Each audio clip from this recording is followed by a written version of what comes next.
বাংলাটা বলে দিন।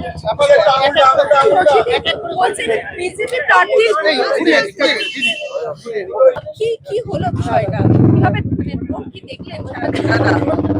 আমার শান্তিপুর বিধানসভা কেন্দ্রে নিরবিচ্ছিন্নভাবে সুন্দরভাবে ভোটটা হয়েছে।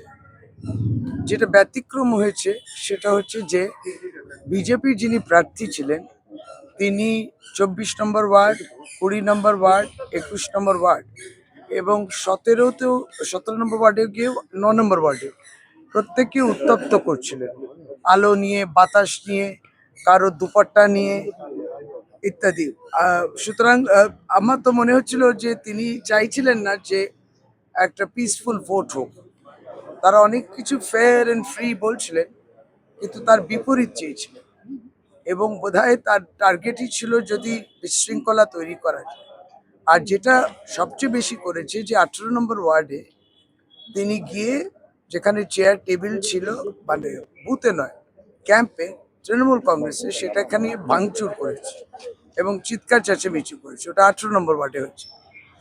ফলে আমি এই ধরনের আচরণ একজন কন্টেস্টিং প্রার্থীর পক্ষ থেকে একটু শোভনীয় তো নয় বটে, এবং এটা তিনি কেন করেছেন সেটা অবশ্য তিনি জবাব দেবেন। কিন্তু ছেলে, যেটা মোদ্দা কথা বোঝা গেল যে উত্তপ্ত করার চেষ্টা, উস্কিয়ে দেয়া, প্ররোচনা, ছেলেরা কেউ প্ররোচনা পা দেননি এবং কোনো ডিসরাপশন, তিনি যেটা চেষ্টা করেছিলেন যে ডিসরাপশন অফ পোলস হোক, সেইটা অবশ্যই হয়নি। একবারে লাস্টও যেটা 78% আমরা যেটা পেয়েছি, তাও প্রায় 8 ঘন্টা আগে, আরও বেশি হবে। বহু বুথেতে প্রায় 84-85% এরকম ভোট হয়েছে। খুব ভালো। দিদি, আপনি তো সারাদিন ঘুরলেন, ভোট প্রায় শেষের মুখে, কতটা আশাবাদী? সারাদিন তো ঘুরলেন, কিরম দেখুন, আমরা তো, আমি আমার কনস্টিটুয়েন্সিতেই সারাদিন যেমন ঘুরি, আমি সবসময় পোলিং প্রেমিসেসে যাই, আমাদের পোলিং এজেন্টস থাকেন, তাদের সমস্তটাই দেখি।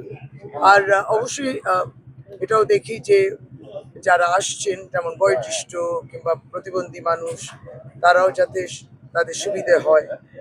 আর অসুস্থ মানুষ, ভোটের হার তো অবশ্যই অনেক অনেক বেশি 2021-এর কিংবা 2024-এ যেটা ছিল তার ভোটের হার বেশি, এবং নিশ্চয়ই মানুষের আশীর্বাদ মমতা বন্দ্যোপাধ্যায়ের উপর থাকবে এবং তার প্রার্থী সুষমার উপর থাকবে, আমি আশাবাদী। থ্যাংক ইউ দিদি।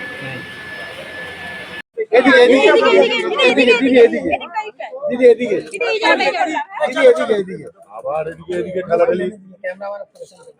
লাইটটা বন্ধ কর না ভাই, লাইটটা জ্বালিয়েছি, আউট হয়ে যাচ্ছে তো। চলো আমরা ঢুকছি।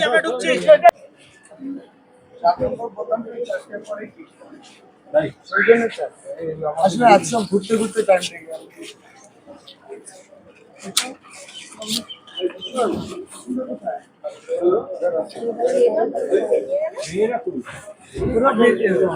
সকালে দিয়ে চলে ফ্রেমটা খাবে।